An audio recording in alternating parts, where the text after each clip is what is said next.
What's up guys, my name's Yong, welcome to MoneyCat channel. Today we'll be talking about how to use RSI indicator for beginners to improve your stock trading. If you would like to learn more about stock trading and increasing your income, please click on subscribe and the notification bell. I'll be posting videos every week to help you with your financial game. So let's talk about RSI. RSI stands for Relative Strength Index. It's a technical indicator based on momentum, and it oscillates between 0 to 100.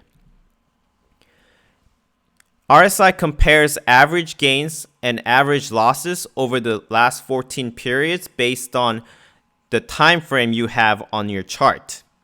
The number of periods can be changed, but 14 is the most commonly used number of periods. So how do you use RSI to help you with trading? There are two key levels that you need to know. One is 70% and the other is 30%. If the RSI is over 70%, it is considered to be overbought. If it's under 30%, then it's considered oversold. However, keep in mind that this is not an absolute value.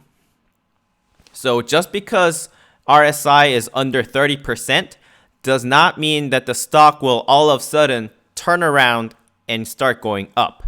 And vice versa, even if it's in the overbought level, it may still continue to go up. And I'll show you that in a second on real charts. As far as the middle range goes, it doesn't really tell you much. So whenever RSI is a middle range about 50 or so, then I tend to not really look at RSI as an indicator. Let's look at some examples on a real chart. Here we have Starbucks, one of my favorite stocks to trade, on a 1-minute time frame. So we're going to take a look at points where the RSI is too low or too high. So today, here we have a low point, which corresponds to the low here, and it bounces up. Then it hits the high point, which again corresponds to the high point, and afterwards it drops. It hits the low point about 30 again, which has a mini upward movement.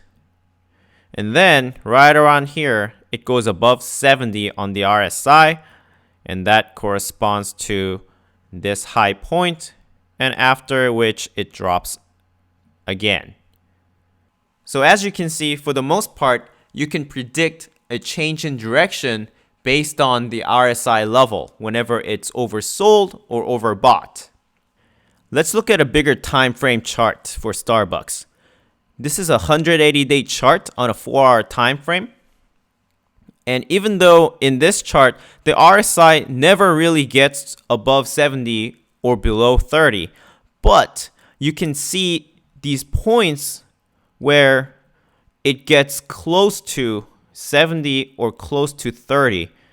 And again, if we line these points up on this chart, it corresponds to the tops and the lows.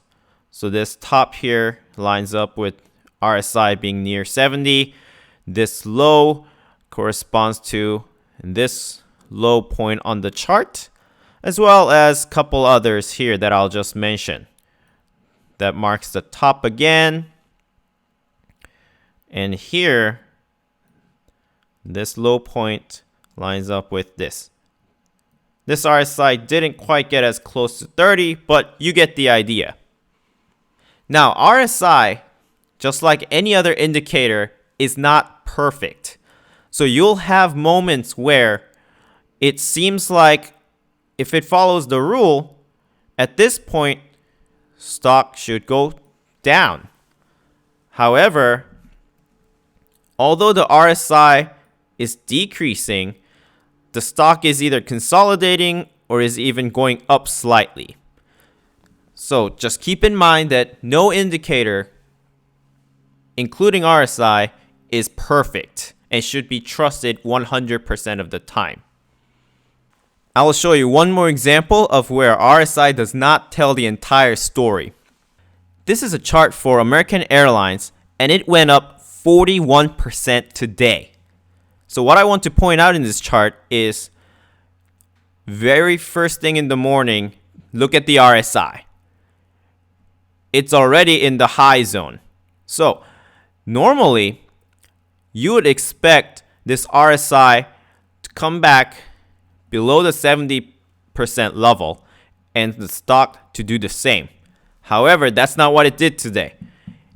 It kept hanging around in the high RSI zone the entire day, and the stock just kept going up and up and up. So just another example of how you can't just blindly look at RSI and that's the holy grail of everything. Overall, I like RSI because of its simplicity. I think anyone can pick it up right away and start using it to improve their stock trading, and it'll help you make better decisions regards to your investment. Now remember, no indicator is perfect on its own, so I recommend that you use RSI as part of your decision-making process and not just rely on RSI itself.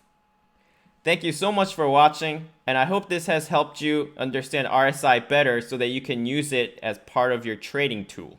If you found this video helpful, please click on the like and subscribe button below, and you'll be notified when the next video is out. Thank you once again, and I hope you have a great day.